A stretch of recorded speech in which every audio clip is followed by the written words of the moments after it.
Guys, we got this little 56 volt weed eater battery, a brushless e-bike controller, and this red wire. When we hook it up right here,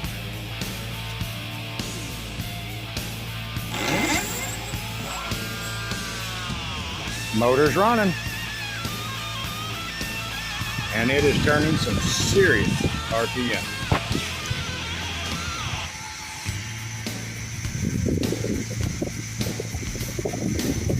And we're off. Have a good one. Bye.